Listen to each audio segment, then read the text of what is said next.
Hey everybody, how's it going? Hope you're having a good start to your week.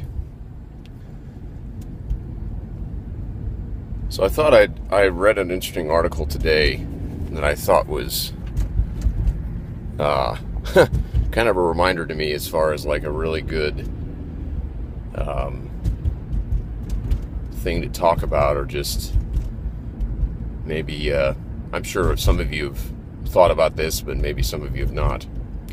And that's the role of pets and how a pet can, cats can do this. I know specifically, I know I've had a lot of luck with dogs, but just how pets can help you with your mood disorder.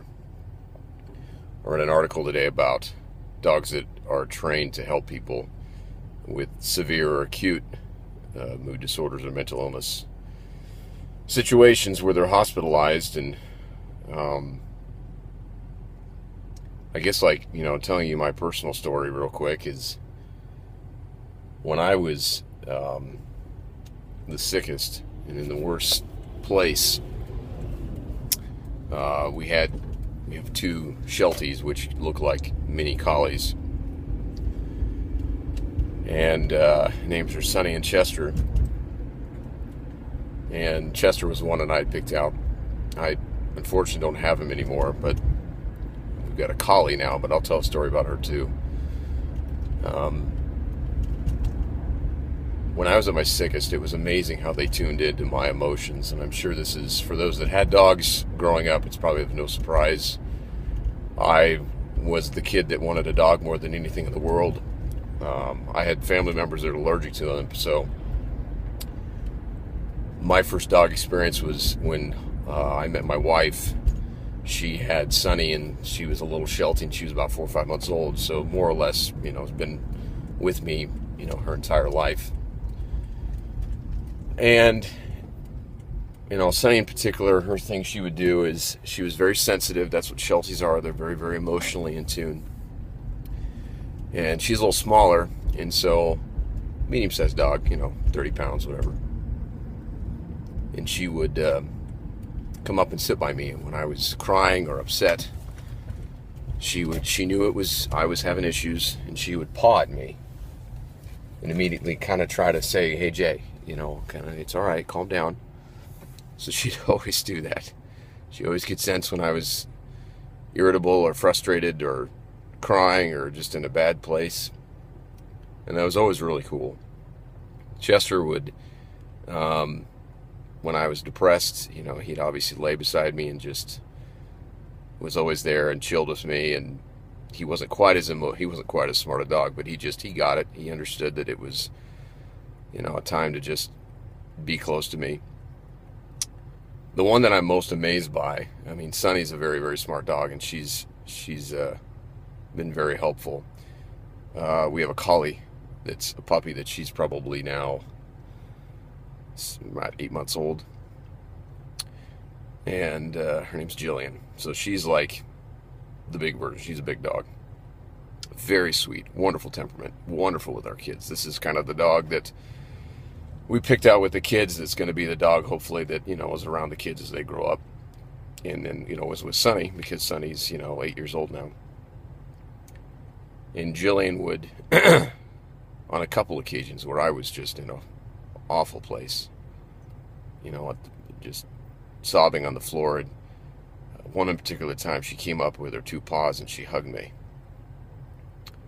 And just sat there, and she was a little more motherly, just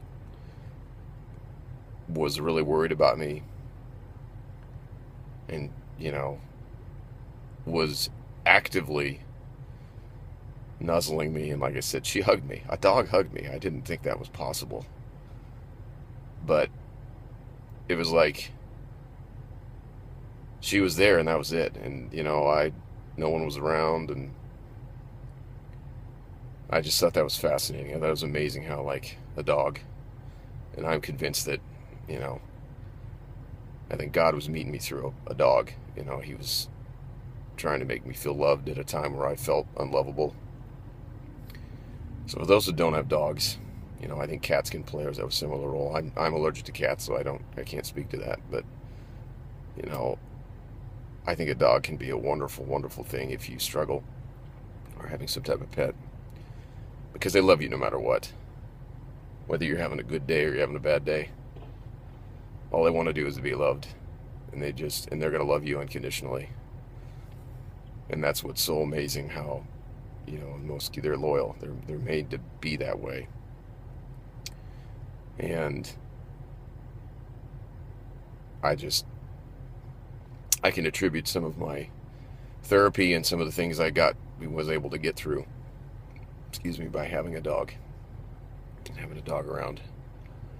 And I'd have it no other way. And I will live the rest of my days having a dog beside me for a variety of reasons, but as a companion, as a pup that just makes you, it's just happy to see you no matter what. Yeah, Jillian's a sweetheart. Her and Sunny are like good opposites, and she's such an awesome dog that my wife and I even want to probably breed some collie puppies once in a while, because she's the sweetest dog. She's around our kids. She is in the middle of everything, no matter how much crying or tantrums. They're like her kids. And I'm sure a lot of you have had examples like this with your dogs too. But this is, being a first-time parent and watching this, I just think it's so cool how she takes care of all of us in the family. And it's pretty amazing. It's maybe another treatment strategy that I haven't really articulated yet, but just pets. They have a way of softening our hearts and reaching us in ways that a lot of times people can't. So, there you go. Have a pet, get a pet. It takes work like everything else. They're going to be naughty when they're puppies, but I tell you what, it's worth it. God bless.